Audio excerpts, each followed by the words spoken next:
integridade ou integralidade, e o homem espiritual ou o homem natural. Buenas, eu sou Rafael Duzic, este é a nossa reflexão do dia, aqui pelos movimentos Viver Porã, agora aqui com um canal novo no YouTube. Sejam todos bem-vindos, bem-vindas. Já curtam, compartilhem, sigam, acione as notificações, enfim. E eu começo trazendo essa reflexão de forma breve, como todos os dias vai acontecer por aqui. E vou gravar um vídeo também falando mais sobre o movimento Viver Porã. Mas saibam que na descrição já tem um link que é possível entrar no grupo do WhatsApp e receber os áudios diários, mais materiais de estudo e conhecimento sobre o bem viver, sobre este movimento do Viver Porã, sobre esta arte de se conectar à vida e à natureza. Mas bem, vamos para o nosso tema de reflexão do dia de hoje, que diz respeito à integralidade, ou melhor, ao íntegro e o ser humano natural e o ser humano espiritual. Quando eu comecei falando o homem natural e o homem espiritual, é porque esse conceito ele vem de um tempo onde se escrevia desta maneira, colocando o ser humano como homem, ou seja, isso já denota um destaque linguístico para o masculino, e a gente já começa a ter uma ideia de uma base de conceito. Por mais que alguém diga, não, mas antes era assim, não importa. Existe um pensamento, uma matriz estrutural que nos leva a um lugar onde existe ou um machismo estrutural ou uma concepção de uma hierarquia social onde o homem tem um destaque, um lugar mais importante que a mulher. E isso vale também para as crianças e para os velhos, ou seja, para os idosos, os anciões. E isso é importante nunca esquecer desses pontos de que a linguística ela transmite um conhecimento também, uma informação importante. Mas vamos ao nosso tema, que é simples.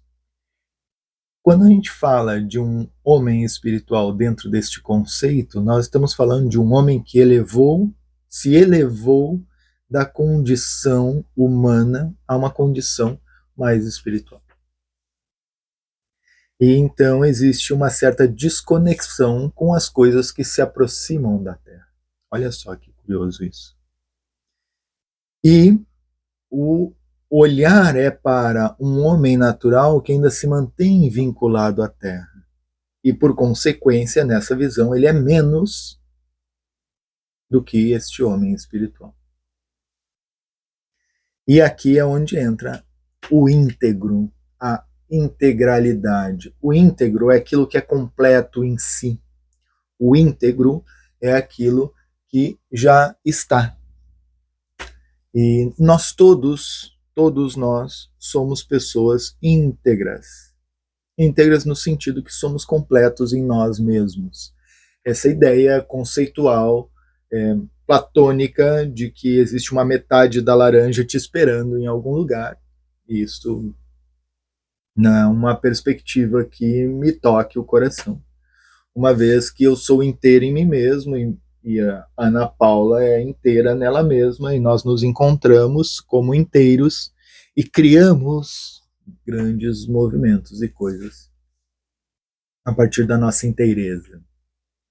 Então nós somos já completos em nós mesmos, embora a gente precise de às vezes, encontrar-se dentro de nós nessa completude. E aqui está esse aspecto desta separação entre um homem espiritual e um homem natural. Uma vez que eu separo essas duas coisas, eu perco este caminho de integralidade. E a integralidade é uma qualidade de ser íntegro, ou seja, de se tornar, vou usar esse termo bastante forte, mas incorruptível, no sentido de demonstrar honestidade, coerência com seus pensamentos, com seus ter princípios, o que hoje é algo muito complexo, e que esses princípios eles também estejam alinhados à vida, à natureza, ao bem viver, de certa forma, porque eu posso ter princípios e esses princípios se tornam maquiavélicos, por exemplo, e insalutares. O meu princípio é só, por exemplo, ganhar dinheiro e o resto não importa.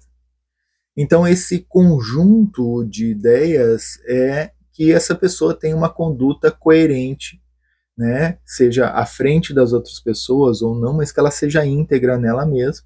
E essa integralidade diz respeito a compreender-se como um inteiro. Este inteiro que tem um corpo, que tem suas emoções, que tem seus pensamentos, ou seja, os próprios seus princípios, né, que carrega consigo, e que tem uma relação com este mundo invisível ao qual chamamos de espiritualidade. Seja ela qual for, para além de qualquer religião ou prática filosófica. E essa integralidade é quando essas quatro realidades se encontram dentro de um mesmo ser. Então eu experimento e vivencio as experiências desse corpo, dessas emoções, desses pensamentos, no sentido de que cada vez eu me expando mais naquilo que eu sou. Cada vez eu me encontro mais naquilo que eu sou. Então, perceber o corpo quando ele está cansado, quando ele está com sono, quando ele precisa se alimentar, saber aquilo que faz bem ou não para o corpo, manter o corpo saudável, cuidar do corpo, gerar bem-estar, acolhimento, prazer, higiene, uma série de fatores vinculados, né? Esse cuidado desse corpo é importante. Assim como compreender que as emoções são uma potência, uma força que se movimenta dentro do nosso corpo, e que cabe a nós compreendê-las, e nós não somos e não fomos, na maior parte das vezes, criados para compreender as emoções, pelo contrário, existe um distanciamento das emoções, e eis aí tantas enfermidades que nós temos hoje, porque nos distanciamos da escuta sensível e da compreensão e do acolhimento destas emoções. E compreender os nossos pensamentos, e esse talvez seja um dos pontos tão complexos quanto os outros dois anteriores. A gente acha que o que a gente pensa é nós, quando ao longo de toda uma vida a gente foi sendo embutido na nossa maneira de estar, não no nosso ser, mas na nossa maneira de estar neste mundo, ideias, conceitos, olhares, e foi de alguma maneira nos moldando quanto a um aspecto comportamental de pensar e nos colocou em determinados lugares, além da nossa experiência, né, do nosso lugar de fala, do nosso contexto, onde fomos criados, como fomos criados e assim por diante. Então nem sempre também o nosso pensamento é nosso. Cabe esse olhar e esse filtro com um discernimento claro daquilo que realmente toca o meu coração, me faz bem, me faz saudável, me faz nutrir boas relações, relações que não são tóxicas, relações que nutrem outras relações, que fortalecem sonhos, que cuidam do meu ambiente, do lugar onde eu estou, que fomentam lugares e ações que olham de alguma maneira para um coletivo que cresce, floresce junto, partindo dessa ótica do movimento Viver Porã, e que traz essa estabilidade de estar nesse mundo de maneira mais plena, em uma ação um pouco mais comunitária, de certa forma, né? Não que estejamos, né? Mas estamos em uma comunidade global e cabe a nós essa compreensão. Então pondere na sua reflexão do dia de hoje a respeito desse aspecto de colocar em destaque efetivamente a sua espiritualidade, o seu caminho espiritual, esse aspecto que aqui nós chamamos de transcendência, né, de uma visão de transcendência, e olhe para esse olhar de imanência, onde esta relação está mais íntegra, onde nós temos um corpo, temos emoções, temos pensamentos, temos relações, temos ações cotidianas e diárias, onde a espiritualidade não é um refúgio fácil ou falso, inclusive muitas vezes, que mascara, né, e aliena a gente do mundo em que vivemos, quando este mundo em que vivemos é o grande paraíso sobre esta terra.